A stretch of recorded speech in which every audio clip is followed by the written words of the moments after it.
అతిపెద్ద షాపింగ్ ప్రపంచం సిఎంఆర్ మన కరీంనగర్ లో ప్రముఖ సినీ తారలచే ఆగస్టు 9న గొప్ప ప్రారంభం. నమస్తే, నేను Keshav. Welcome to Suman TV. 30 ఏళ్ల సుదీర్ఘ పోరాటానికి ఒక ఫలితం వచ్చింది. దేశంలో అత్యున్నత న్యాయస్థానం సుప్రీంకోర్టు ఎస్సీ వర్గీకరణకి అనుకూలంగా తీర్పునిచ్చింది. దీంతో ఈ ఉద్యమ పరంపర ఇక ముగిసినట్టేనా? అయితే కొన్ని వర్గాల నాయకులు మాత్రం ఇంకా సుప్రీంకోర్టులో దీనిపైన అప్పీల్కి వెళ్తామనేటువంటి వాదన చేస్తున్నారు. అసలు ఎస్సీ వర్గీకరణ ఉద్యమం వెనుక ఉన్నటువంటి కథ ఏంటి? ఈ ఉద్యమాన్ని వ్యతిరేకించిన వాళ్ళు ఏం చెప్పారు? ఉద్యమం కోసం పోరాడుతున్న వాళ్ళు ఏం ఆశించారు? ఫైనల్గా సుప్రీంకోర్టు జడ్జిమెంట్ ఎవరికి లబ్ధి చేకూరుస్తోంది? ఈ అంశం పైన విశ్లేషణ చూద్దాం. మనతో పాటు ఆంధ్ర మేధావుల forum founder chairman Chalasani Srinivas గారు ఉన్నారు. చలసాని శ్రీనివాస్ గారు, నమస్కారం. నమస్కారం, అందరూ నమస్కారం. అసలు వర్గీకరణ అన్నా కానీ ఎంఆర్పిఎస్, మాదిగ రిజర్వేషన్ పోరాట సమితి, దండోరా ఉద్యమం, ఇవన్నీ కూడా ఒక 30 ఏళ్ళుగా రాజకీయాల్లో భాగంగానో సామాజిక అంశాల్లో భాగంగానో చూసాం. వీటన్నిటికీ ఒక ముగింపు ఈ జడ్జిమెంట్ ద్వారా వచ్చింది. ఇంకా దీనికి ఎక్స్టెన్షన్గా ఆందోళన చేస్తామని చెప్తున్నటువంటి వాళ్ళకి ఇక అవకాశం లేదు. ఇది ఖచ్చితంగా అమలు చేయాల్సినటువంటి తీర్పు అనుకోవచ్చా? 99% ఇదే విధంగా రాస్తుంది. 1% మనం ఏం చెప్పలేము. దేశ రాజకీయాలు ఎట్లా ఉంటుందో చెప్పలేము. ఈ నేపథ్యంలో ఒకటి మాత్రం చెప్తున్నా అండి, రిజర్వేషన్స్ గురించి కూడా చాలామంది చేస్తూ ఉంటారు. రిజర్వేషన్స్ పెట్టింది ఆర్థిక సమానత్వం కోసమే అని మాత్రమే కాదు, సాంఘిక సమానత్వం కోసం. అనాదిగా వేలాది సంవత్సరాలుగా జనజీవన స్రవంతిలో కలవకుండా బలవంతాన్ని ఆపిపోయిపోయింది సమాచారం. అందులో అత్యధికంగా దేశంలో వివిధ ప్రాంతాల్లో ఏ పేర్లు పిలిచినా మాదిగలు చనిపోయిన డెడ్ కార్పెట్స్ చూశారు కదా, అది తీసుకెళ్ళిపోవటం తింటాం. ఊళ్ళో ఒక మంచినీటి బావిలో ఏదైనా పడి చనిపోతే వాళ్ళు వచ్చి తీయాలి, కానీ అక్కడ మహిళలు తాగడానికి అర్హత లేదని విధానం. ఎంత దారుణంగా వేల సంవత్సరాలుగా అనిపించిన అత్యంత వెనుకబాటును అనుభవించిన జాతి ఈ దేశ చరిత్రలో ఏదైనా ఉందంటే అది మాదిగలండి. మాదిగ అనుబంధ కులాలు. మాలలు కూడా ఏదో ఉన్నత స్థితిని అనుభవించంటే అది కూడా కాదు. సామాజిక పరంగా కుక్క పిల్లని పెంచుకుంటానికి చూసే ఒక వాళ్ళు మనిషిని మనిషిగా కూడా చూడలేని దుర్మార్గమైన అహంకారం నెత్తి మీద ఉన్న రోజులు మారుతున్నాయి. అందరికీ ఆదర్శంగా ఉండాల్సింది మహాత్మా జ్యోతిబా పులే, సావిత్రి పులే అందరం గౌరవించుకునేది. ఆ తర్వాత దేశంలో మొట్టమొదటిసారి రిజర్వేషన్స్ ఛత్రపతి సాహు మహారాజ్ కల్పించారు. శివాజీ వారసుడు ఆయన. ఎప్పుడు కూడా అంటే ఈ దేశంలో 98% ప్రజలు గుర్తుంచుకుని నమస్కారం పెట్టాల్సిన మనిషి. సరే, తర్వాత మీకు తెలుసు చరిత్ర, మన బాబాసాహెబ్ కానీ రాజ్యాంగం. ఆ తర్వాత ఏదైతే జరిగిందో ఈ రిజర్వేషన్లు పెట్టింది ఆ అవకాశాలు దూరం పెట్టబడిన వాళ్ళకి తిరిగి వాళ్ళని అవకాశాలు ఇవ్వాలి, కోల్పోయిన వాళ్ళ అవకాశాలు ఇవ్వాలి. అలాగే ఆ తర్వాత ముందు రాజ్యాంగం తర్వాత బలహీన వర్గాలకు కూడా రిజర్వేషన్ రావడం. సరే, ఇక మిగతా రిజర్వేషన్స్ ఏదైతున్నాయో ఎన్సీసీ, ఎన్ఎస్ఎస్లో ఉండటం కానీ, లేదా దివ్యాంగులకు ఫిజికల్లీ ఛాలెంజ్డ్ వారికి కానీ, మిగతా వివిధ స్పోర్ట్స్ కోట మిగతా అన్నీ ఉన్నాయి. ఇవన్నీ వచ్చినాయి. 5 different reservations. Okay, that's entirely ప్రపంచం అంతా ఉంటాయి. ఇవి only schedule caste based. Schedule caste and schedule tribes కూడా ఎందుకంటేనండి, వాళ్ళు కొండల్లోనూ అడవుల్లోనూ ఆదివాసులు, మైదాన ప్రాంత గిరిజనులు కొంతమంది ఉన్నారు. వాళ్ళు సమానంగా వాళ్ళకి ఆ పాఠశాలలు కల్పించాం, ఆరోగ్య సదుపాయాలు కల్పించాం, ఆహారం కల్పించేది లేదు.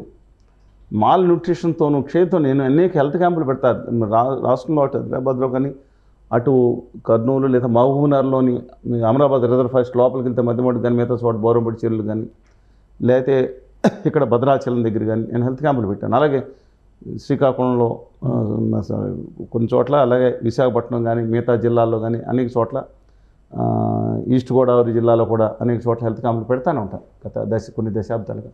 ఆదివాసీల యొక్క చాలా ఇష్టం నాకు. మనందరిలోని కల్లాకపటం మీలో నాలో చూసే వీక్షకుల్లో కూడా ఏదైతే ఉందో కాలుష్యం ప్రవేశించింది. ఇవాళ వరకు 70-80% ప్రజలు అసలు మనస్సు ప్రశాంతంగా ఉండి తెల్ల పేపర్లో ఉండే జనం వాళ్ళ ఆదివాసులకి చెంది. ఇవాళ అలాంటి వాళ్ళు వాళ్ళ పోరాడలేని పరిస్థితిలో ఎలా పోరాడతారు? పాపులేషన్ తగ్గిపోతుంది కూడా కొన్ని వర్గాల వరకు. అలాంటి తెలుగు ప్రాంతాలకు సంబంధించిన గిరిజన కోయ, బగత, సవర, గోండు, నాయక్పోడు, కొండరెడ్లు, అనేక మంది చెంచులు, అనేక మంది అడవుల్లో ఉండేవాళ్ళు, చాలామంది జంతువులు ఉన్నా ఇట్స్ టోటల్లీ వాళ్ళు దారుణమైన అన్యాయం జరిగిందంటే ఈ దేశ చరిత్ర మీదేది చెప్పిన రిజర్వేషన్ విషయంలో వాళ్ళకి అన్యాయం జరిగిందండి. 1960-70లో వాళ్ళే దాదాపు అత్యధిక జనాభా ఉమ్మడి ఆంధ్రప్రదేశ్లో ఉంటే వాళ్ళకి రిజర్వేషన్లు వచ్చాయి. 1977లో వేరే సెక్ట్స్ని కొన్ని యాడ్ చేశారు రిజర్వేషన్లో. చేయటం వల్ల ఇవాళ ఎక్స్క్లూజివ్ ఆంధ్రప్రదేశ్లోనే రిజర్వేషన్ చేశారు.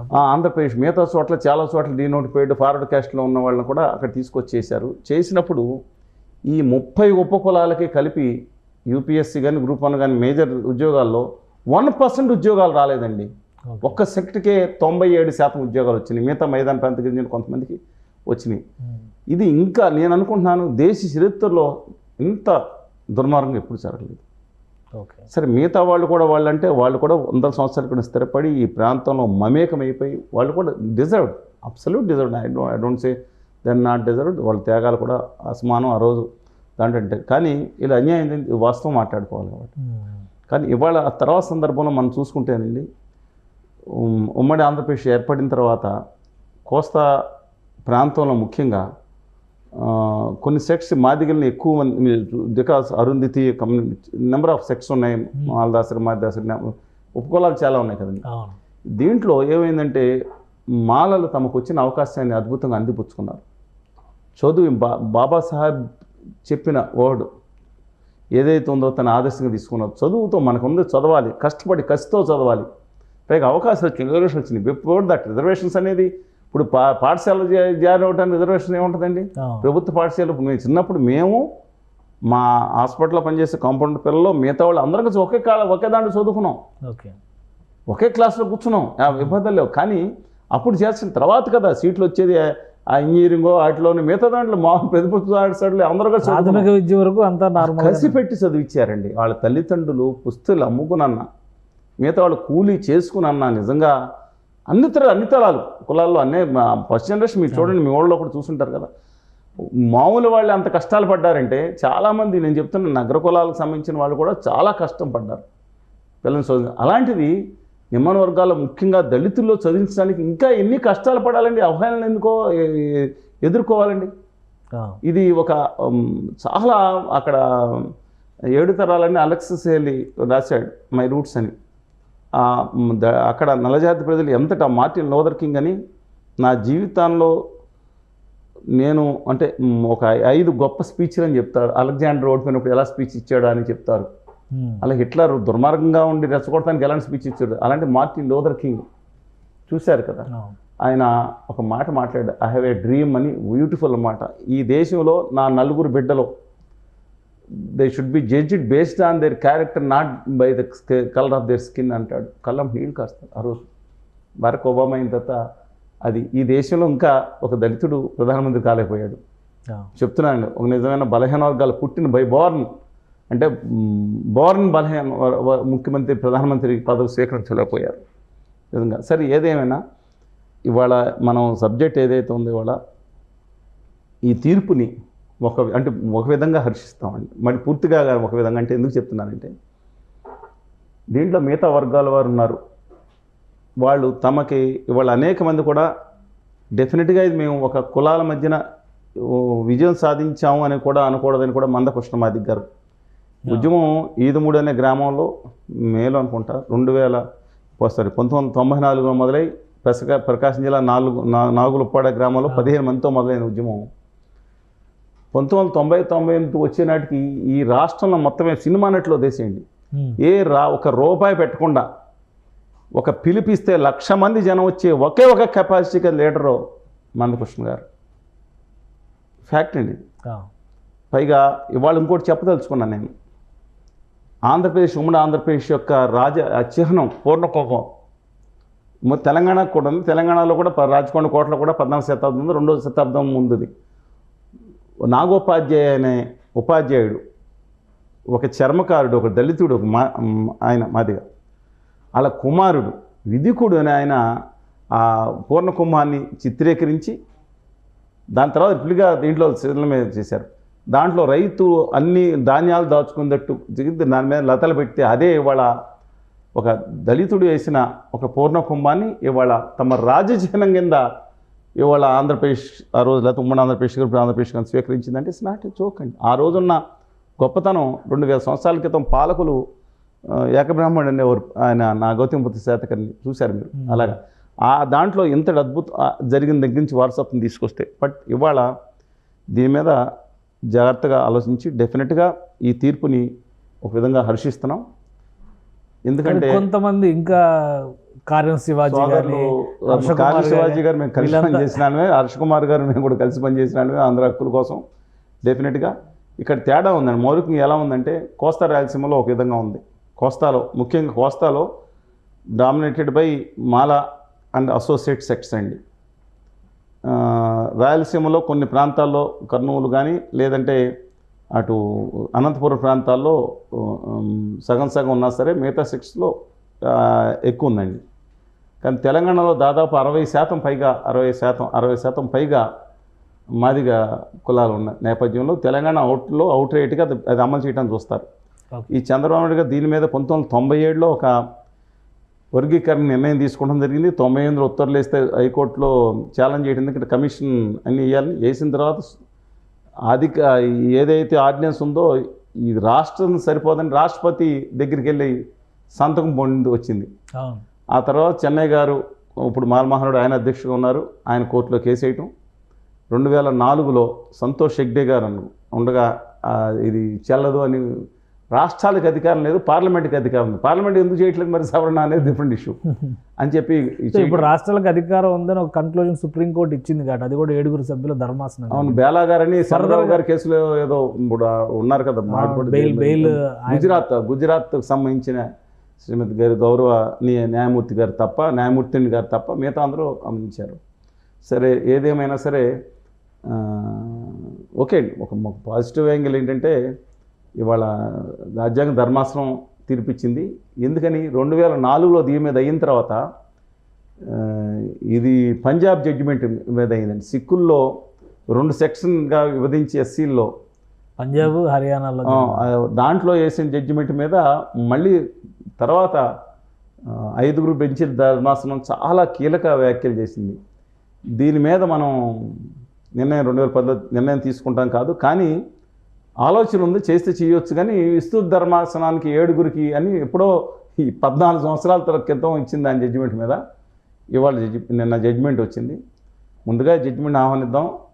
కాతే మిగతా వాళ్ళకి అందులో కొన్ని క్రీమీ లేయర్ మీద చేశారు.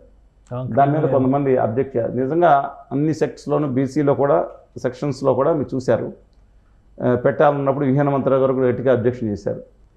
మిగతా వాళ్ళకి లేదు, రాజకీయ పదవుల్లో లేదా మిగతా చోట్ల లేదా అని, అది ప్రజలు ఎన్నుకునేది డిఫరెంట్ ఇష్యూ. బట్ కొంత వాదన ఏంటంటేనండి సాంఘిక సమానత్వం కోసం తీశారని వాళ్ళ వాదన డెఫినెట్గా ఉంది అన్నాడు. కానీ బై అండ్ లార్జ్ ఆలోచించాలండి. ఇప్పుడు అసలు అంటే 4 తరాల పాటు ఒక ఐఏఎస్, ఐపీఎస్, ఐఆర్ఎస్, ఐఎఫ్ఎస్ చేసిన వాళ్ళ పిల్లలకి మళ్ళీ ఒక సామాన్యుడుగా ఉన్న వాళ్ళకి ఒకే ఎందుకు పెట్టామనం ఆర్థిక సమానత్వం కాకుండా సాంఘిక ఒప్పుకున్నాను. నేను మహాత్మా జ్యోతిబా ఫులే ఆశయాలు నమ్మిన వాడిగా నేను I will always with them as per this aspects are concern. కానీ రేపొద్దున సమస్య ఏమవుతుందంటే రేపొద్దున ఎవరికి అన్యాయం జరుగుతుంది దీంట్లో? తాడిత పీడిత ప్రజానికమే కదా. చాలామంది ఉద్యమాలు చేస్తారు, బీసీఎస్ ఎస్టీ మైనార్టీ ఎక్స్టెన్షన్, తూడిందెబ్బ, నగరబేరి, బంజాబేరి, మాది రెండో హక్కుల కోసం, కార్మిక కర్షుల ఆశల కోసం డెఫినెట్గా. కానీ దండోర తుడిందెబ్బ కూడా మొదలైందిగా. తుడిందెబ్బ దాంట్లో ఇవాళ పాపులేషన్ అండి మీరు నమ్మరండి. ఇప్పుడు ఎస్టీ పాపులేషన్లో వాళ్ళ ఉమ్మడి ఆంధ్రప్రదేశ్లో నేను చెప్పిన కోయిదొల్లో, కొండదొల్లో, మంగత వీళ్ళందరూ కలిపి 95% ఎస్టీ పాపులేషన్లో వాళ్ళ జనాభా ఉండేది. ఇవాళ 2011 నాటికి వాళ్ళ జనాభా 30%కి వచ్చింది. మీరు నమ్మలేరు. కోనల్లో ఉండి జనం వాళ్ళు ఆరోగ్యం. ఇప్పుడు ఎస్సీ వర్గీకరణలో కూడా ఎస్టీ కూడా రెండింటికి ఇచ్చారండి. ఎస్టీ వర్గీకరణ కూడా ఖచ్చితంగా నేను దాన్ని సమర్థిస్తున్నాను. కొండల్లో అడవుల్లో ఉన్నవాళ్ళు, అనారోగ్యం పీడితంగా ఉన్నవారు, సరైన సదుపాయాలు కల్పించలేని వాళ్ళు, వాళ్ళకి సమాజంలో ఖచ్చితంగా మనం అవకాశం ఇవ్వకపోతే వాళ్ళని కూడా మీరు ఎలా కుదురుతుందండి? ఆ ఇనిషియేటివ్ ఇమీడియట్గా తీసుకునే అవకాశం ఉందా? లేదండి, ఓట్ల కోసం కదా. ఎక్కడైతే తీసుకుంటారు, ఎవరికి ఓట్లు ఎక్కువ ఉన్నాయో ఆ ఓట్లు తీసుకున్నానికి నేనే హీరో అని తెలంగాణ ప్రాంతంలో అయితే తెలంగాణ కేసీఆర్ గారు ఇచ్చారు కాగితం అక్కడికని. తెలంగాణ అసెంబ్లీలో ఆల్రెడీ ఒక నిర్ణయం తీసుకున్నారు, ఇది అమలు ఆంధ్రప్రదేశ్లో కూడా తీసుకున్నారు, ఒకప్పుడు ఉమ్మడి ఆంధ్రప్రదేశ్లో కూడా తీసుకున్న నేపథ్యంలో ఇవాళ చంద్రబాబు నాయుడు గారు తీసుకున్నారు కాబట్టి అక్కడ ఆయన మెజారిటీ ఉన్నా సరే ఆయనకి ప్రస్తుతం అవసరం లేనట్టు. ఎందుకంటే దీంట్లో ఒకటి ఇవాళ కేంద్ర కమిటీ కూడా వేశారండి. ఇంతకుముందు కూడా ఒక కమిటీ ఉషా మెహ్రా గారి కమిటీ రాజశేఖర రెడ్డి గారు వేయించారు. ఉషా మెహ్రా గారి కమిటీ దాదాపుగా 90% దాంట్లో అనుకూలంగా ఇచ్చిన, కొన్ని 10% అయితే విభేదించిన అనుకూలంగా ఇచ్చిన మాట వాస్తవం. ఇప్పుడు రెండో కమిటీ ఏదైతే వేశారో ఇది కూడా పార్లమెంట్కి డెఫినెట్గా వెంకయ్యనాయుడు గారు ఆ రోజు చాలా ఇనిషియేషన్ తీసుకున్నారు. వాళ్ళ కాలం నమస్కారం కూడా పెట్టారు మందకృష్ణమాది గారు. నిన్న కూడా ఆయన అన్నారు చంద్రబాబు నాయుడు గారు లేకపోతే ఇంతవరకు వచ్చి ఉండేది కాదని. ఈ దేశంలో ఇక్కడ కాదండి, మిగతా చోట్ల కూడా, అంటే కొన్ని చోట ఎక్కువ రెండు కులాలు ఒక విధంగా ఉంటాయి, కొన్ని చోట్ల ఉంటాయి. నాకు తెలిసి కొంచెం బాధపడతారు కానీ నా మిత్రులు, దివంగత మిత్రులు, ఒక రాజకీయ నాయకులు కూడా ఆ విషయం వచ్చినప్పుడు వాళ్ళ ఇంకొక సెక్షన్స్లోనే వేరే వాళ్ళని మేము తక్కువగా చూస్తామనే మాట మాట్లాడారు. Is no more, but I don't know beyond that నేను మాట్లాడకూడదు. కానీ అందువల్ల ఈ నేపథ్యంలో డెఫినెట్గా దీన్ని హర్షిస్తూ తెలంగాణ అయితే సత్వరమే నిర్ణయం తీసుకుంటుందండి. ఆంధ్రప్రదేశ్ కూడా బాబు గారు కాపీరైట్ ముందర ఆయన తీసుకోవాలి కదా, డెఫినెట్గా ఆయన తీసుకుంటారు, లేకపోతే ఇక్కడ ఎవరైనా సరే ఈ నేపథ్యంలో తీసుకుంటారు. దీన్ని పూర్తిగా ఇవాళ తమిళనాడులో కూడానండి అరుంధతి అంటే ఇవాళ ఒక తెలుగు బిడ్డ ఒక అరుంధతీయ మాది కులానికి సంబంధించిన బిడ్డ కేంద్ర మంత్రివర్గంలో స్థానం దక్కింది. చాలా కాలం అసలు లేదు. కిషన్ రెడ్డి గారికి తర్వాత మీరు ఇచ్చారు కానీ 2000 కొన్ని సంవత్సరాల పాటు ఒక 14 కోట్ల మంది తెలుగు బిడ్డలో ఒక్కళ్ళకు కూడా కేంద్ర మంత్రివర్గంలో స్థానమే లేకుండా పోయింది. 14 కోట్ల మంది ప్రజలు వాళ్ళ పార్టీ పార్లమెంట్ సభ్యులు ఉన్నా సరే. తర్వాత కేంద్ర క్యాబినెట్లో అడుగుపెట్టే అవకాశం ఈ ప్రధానమంత్రి మోదీ గారు వచ్చిన తర్వాత 3 సంవత్సరాలు దాదాపు కేంద్ర క్యాబినెట్లో తెలుగు జాతి వాడు అడుగుపెట్టే అర్హత లేకుండా చేశారు. చాలామంది తెలియదండి ఇది. తర్వాత అంటే రాష్ట్రాల్లో వేరు, కేంద్రంలో వేరు. కేంద్రంలో క్యాబినెట్ సమావేశాలు జరిగినప్పుడు క్యాబినెట్ మంత్రులనే ఆహ్వానిస్తారు, దీనికి మిగతా వాళ్ళని ఆహ్వానించారు. అందుకని కిషన్ రెడ్డి మంత్రులుగా అవకాశం ఉంది, సహాయ మంత్రులకు ఇండిపెండెంట్ ఛార్జీలకు కూడా ఆహ్వానం లేదు. అలాంటిది కిషన్ రెడ్డి గారు తర్వాత అందరూ కూడా చేసినాం. ఇప్పుడు పదోన్నతి కల్పించారు. ఒకడు నేను ఇద్దరు ఉన్నారు ఆ కేటగిరీలో. అక్కడ రామ్మోహన్ నాయుడు గారు ఉన్నారు. కానీ ఇంతకు ముందే ఒక దళితుడికి, మురుగన్ అనే ఆయనకి, ఒక మాది కులస్తుడికి కేంద్ర మంత్రివర్గంలో స్థానం కల్పింపజేసిన డెఫినెట్గా అక్కడున్న ఆర్ఎస్ఎస్ వాళ్ళకి అభినందన తెలుపుతున్నాను. ఇప్పుడు 12 మంది జడ్జీలతో కూడినటువంటి బెంచ్ కోరతాం మేము, ఫైనల్గా మళ్ళీ అప్పీల్ చేస్తాం అని కొన్ని వాదనలు వినిపిస్తున్నాయి. ఇప్పుడు 7 సభ్యుల ధర్మాసనం ఇంకా ఫైనల్ అనుకోవచ్చు. ఇంకా దాదాపు మళ్ళీ ఇది మళ్ళీ చెప్తున్నానండి, ఎప్పుడు జడ్జిమెంట్ వచ్చింది? 2004 20 సంవత్సరాలు జడ్జిమెంట్ వచ్చింది. ఇప్పుడు 2024 8 సంవత్సరాలు జడ్జిమెంట్. 2010లో వాళ్ళు ఒప్పుకున్నా తిరిగి చేయమన్నా 14 సంవత్సరాలు పెట్టింది. ఇప్పుడు చంద్రబాబు నాయుడు గారు ఇచ్చిన జీవో 1909 తెలుసుగా, 97 ఉంది, 98 ఉత్తర్వులు మళ్ళీ కొట్టేసిన తర్వాత 99లో అయిన తర్వాత 2001 99లో మళ్ళీ చేసినా సరే ఇంప్లిమెంటేషన్ April 1, 2000 సంవత్సరం నుంచి చేశారు. 2004 వరకు అమలైంది. అందువల్ల ఇవాళ ఖచ్చితంగా ఇది అమలయ్యే అవకాశం ఉంది. దీన్ని మళ్ళీ ఎవరో దాంట్లో ఇక క్రీమీ లేయర్ ఏదైతే ఉందో డెఫినెట్గా దాంట్లో 100% కాకపోతే 90% నేను చెప్పాను సాంఘిక న్యాయం కోసం చేస్తున్నారు. మిగతా ఇవాళ ఇంకోటి కూడా చెప్తున్నాను, ఈ దేశంలో ఉన్న 50 మంది పెద్ద వ్యాపారస్తులు ఇండస్ట్రియలిస్టులో ఎవరైనా దాంట్లో 35 మంది ఒకటే వర్గం. మిగతా దేశంలో ఉన్న 250 కులస్తుల్లో 240 లేదు. మిగతా 15 మందిలో ఒక్కళ్ళే శివనాడార్ గారు అని ఆయన, మళ్ళీ ఆ నల్లుడు మల్హోత్రా గారు ఎవరు ఉన్నారండి, మెహతా గారు, ఆయన సరే వదిలేసేద్దాం. ఆ నాడార్ గారు ఒక ఆయన దక్షిణ భారతదేశం సంబంధించిన నాడార్ గారు ఒక ఆయనే ఆ టాప్ 50లో ఉన్నారు తప్పితే ఎవరు దేశంలో 90% మంది మనుషులు వాళ్ళు ఎదగడానికి శక్తి లేదా? ఎందుకు లేదండి? వాళ్ళు 10 మందికి ఉద్యోగాలు ఇచ్చేటట్టు నేను ఒకటి అందుకని కోరుకున్నాను. దీన్ని హర్షిస్తానే. వాళ్ళు SC/ST BC మైనారిటీలు కానీ మిగతా వాళ్ళు కానీ మిగతా అగ్రవర్ణాల పేదలు మిగతా వాళ్ళందరూ కానీ తాము ఎంటర్‌ప్రెన్యూర్‌గా అవ్వాలి. వచ్చే కొద్దీ మరొకసారి చెప్తున్నాను, ఈ దేశంలో ప్రభుత్వ ఉద్యోగాలు తగ్గిపోతాయి. నేను చెప్పింది హార్డ్ ఫ్యాక్ట్ అయినా ఇవాళ ఉన్నాయి, భర్తీ అవుతాయి. మనం అమెరికా తరహా దాంట్లోకి వెళ్తున్నాం. ఈ నేపథ్యంలో ఎక్కువ ఉద్యోగాలన్నీ ఆ ఆర్మీకి, ఆ పోలీసు అడ్మినిస్ట్రేషన్ ఉంటాయి. అవే ఉంటాయి. మిగతా అడ్మినిస్ట్రేషన్ ఆన్లైన్ అడ్మినిస్ట్రేషన్ ఉంటుంది ఎక్కువ. మీరు చూసారు ఎక్కడో అక్కడక్కడ అధికారి ఇంప్లిమెంటేషన్ చేయడానికి ఉండొచ్చు, కొంతమంది స్కెలిటన్ స్టాఫ్ ఉంటారు, కొంతమంది మిగతా ఉంటారు. ఈ నేపథ్యంలో ప్రైవేట్ రంగం అనేది చాలా ముఖ్యం అవుతుందండి.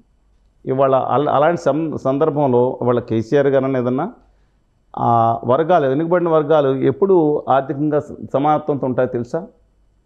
తను మిగతా కులాల వాళ్ళని, అంటే కులాలు అనేది 2050 నాటికి దాదాపుగా తగ్గిపోతాయని నా అభిప్రాయం అండి. ఈ ప్రపంచంలో ఎక్కడ లేనట్టు పెట్టారు, తమ స్వార్థం కోసం పెట్టారు. కొంతమంది గుడి బయట పెట్టారు, కొంతమంది పెట్టారు. అందుకనే కదా వాళ్ళు వెళ్ళిపోయింది. చాలామంది మిగతా మతాలకు వెళ్ళిపోయాలంటారు.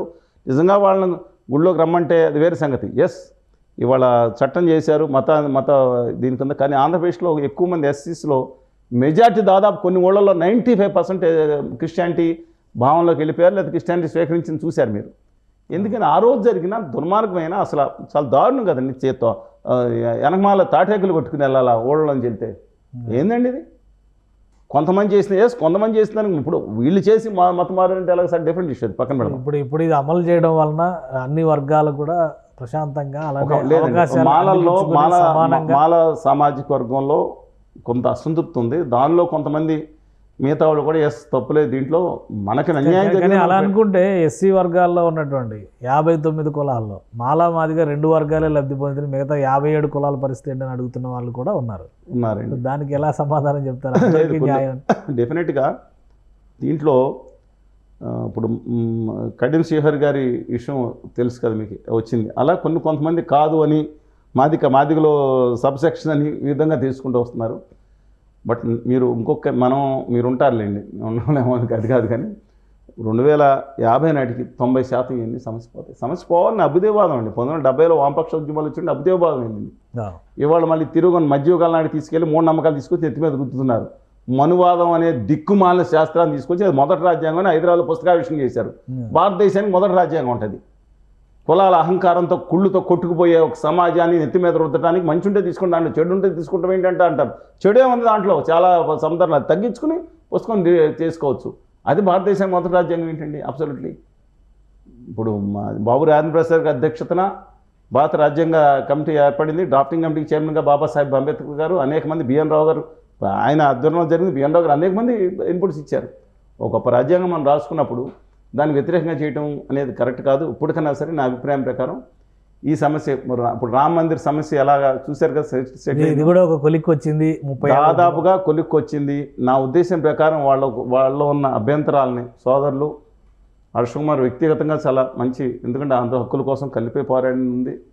అలాగే సోదరులు మా హోదా కోసం పోరాడడం కారణం శివాజీ గారు కానీ మిగతా మిత్రులు కానీ, డెఫినెట్గా నా అప్పీల్ అంటే వాళ్ళ వీ కెన్ అండర్స్టాండ్ దేర్ ఎగోని. డెఫినెట్గా absolutely nothing wrong in that. But కొంచెం సంయమనంతో చూసుకుని మిగతాది దీన్ని ఎందుకంటే తాడిది పీడిత వర్గాల మధ్యన విభేదం మంచిది కాదు. నేను గరగపల్లిలో వెళ్ళాను, ఎవరు వెళ్ళటానికి మీడియా మేజర్, గరగపల్లిలో నేను వెళ్ళా. మిగతా వాళ్ళు ఏం చేశారు నాకు తెలుసు. అక్కడున్న ప్రతి ఒక్క నాయకుడికి అక్కడ అన్ని వర్గాల వరకు నేను నమస్కారం ఎందుకు పెడతాను తెలుసా? నేను వెళ్ళి చెప్పాను, వాళ్ళు రాజకీయ నాయకులు వస్తారు, అడావిడి చేసి ఒకరి మీద ఒకటి రెచ్చగొట్టి వెళ్ళిపోతారు. రేపు పొద్దున కలిసి 100 సంవత్సరాలుగా మీరు గ్రామంలో నివసిస్తున్నారు. అక్కడ క్షత్రియాస్ వెళ్తే హంబులుగా యాక్సెప్ట్ చేశారు. అలాగే దళిత వర్గాల నేత నేనే ముందర అరెస్ట్ అవ్వాల్సిన ఒకళ్ళ తర్వాత మీరు ముందర నిరాహార దీక్ష విరమించండి అంటే విరమించారు. Salute them. అందువల్ల ఒక పాజిటివ్ యాంగిల్లో మనం వెళ్ళాలి. వాళ్ళు రెచ్చగొట్టేసి ఇటు కాదండి. మీరు కూడా మన టీవీ మాధ్యమం ద్వారా కానీ సోషల్ మీడియా కానీ ప్రతి చర్చకి ఒక అర్థవంతమైన ముగింపు ఉండాలన్నట్లు నేను దాంట్లో మొత్తం 100% ఆనందం. అంటే దాంట్లో కొన్ని ప్రాబ్లమ్స్ ఉన్నాయి, అందుకని నేను అన్నాను పూర్తిగా 100% ఎందుకని ఉన్నాయి. డెఫినెట్గా వాళ్ళ షెడ్యూల్ ట్రైబ్స్ గురించి ఎవరు ఎందుకు మాట్లాడట్లేదు? ఈ ఒకటే దేశంలో షెడ్యూల్ ట్రైబ్స్ గురించి ఎందుకు మాట్లాడలేదు? తాడిది పీఠంగా నలిగిపోయి చిక్కుకుపోయి అడవుల్లో మిగులుకుపోయి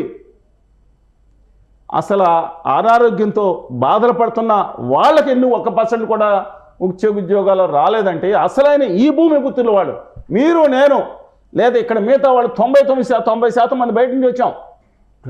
ఇక్కడున్న ఆదివాసులు మీకు తెలుసు కదా, ముందా జాతి గిరిజనులు కానీ యానాదులు కానీ చెంది వాళ్ళు ఒరిజినల్గా ఈ ప్రాంతంలో ఉన్నాడు. ఎస్సీ వర్గీకరణ పైన సుప్రీంకోర్టు ఇచ్చినటువంటి జడ్జిమెంట్ అమలు అవుద్ది. ఎస్టీల గురించి ఆలోచించే అవకాశాలు ఎందుకు ఉండాలండి, చెయ్యాలండి. తప్పేంటండి? చెయ్యాలి. నిజంగా మిగతా వాళ్ళకి ఇబ్బంది కలగకుండా చేయాలి. వాళ్ళ త్యాగాలు కూడా గుర్తుంచుకుంటానే డెఫినెట్గా చేయాల్సిందే. ఈ ప్రాంతం యొక్క హక్కుల కోసం, ఆత్మగౌరవం కోసం అక్కడ అడవులు అంటే కలిసికట్టుగా లేకపోవచ్చు, మిగతా వాళ్ళు ఖచ్చితంగా న్యాయం చేయాలి. నేను అంటలే, ఇప్పుడు ఆల్రెడీ వచ్చిన అవకాశాలు కోల్పోవడానికి ఇష్టపడరు, దాన్ని ఎక్స్టెండ్ చేస్తారా, మిగతా చేస్తారా? ఎందుకంటే తెలంగాణలో పెరిగింది పాపులేషన్, ఆంధ్రప్రదేశ్లో కొంత తగిన, తెలంగాణలో ఎస్టీ పాపులేషన్ ఇంకా ఓల్డ్ రిజర్వేషన్ అమలు అవుతున్న నేపథ్యంలో ఖచ్చితంగా సవరించాలి. వాళ్ళకి జనప్రతినిధి ఖచ్చితంగా ఎక్కువ రావాల్సింది. ఇప్పుడు ఆల్రెడీ దాన్ని తగ్గించమంట, కానీ మిగతా వాళ్ళకి ఏదైతుందో వాళ్ళకి కూడా కల్పించాల్సిన అవసరం నాడు వాళ్ళ కోసం మనం ఉండాలండి. ఇంత ఇబ్బంది అయినప్పుడు మిగతా అందరూ ఎస్టీల పక్కన ఎస్సీల పక్షాన మనం ఉన్నట్టే, తాడిపత్రి పక్షాన అందులో అన్యాయమయ్యే పక్షాన వాళ్ళు ఉండాలి.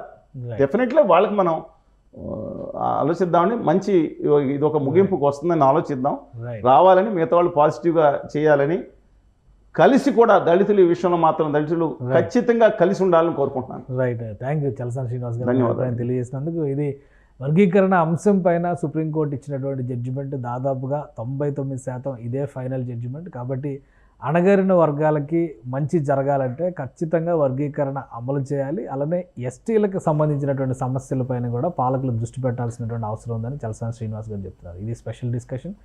Keep watching. సుమన్ టీవీలో మీ పర్సనల్ అండ్ బిజినెస్ ప్రమోషన్స్ కోసం కింది నెంబర్కి కాంటాక్ట్ చేయండి.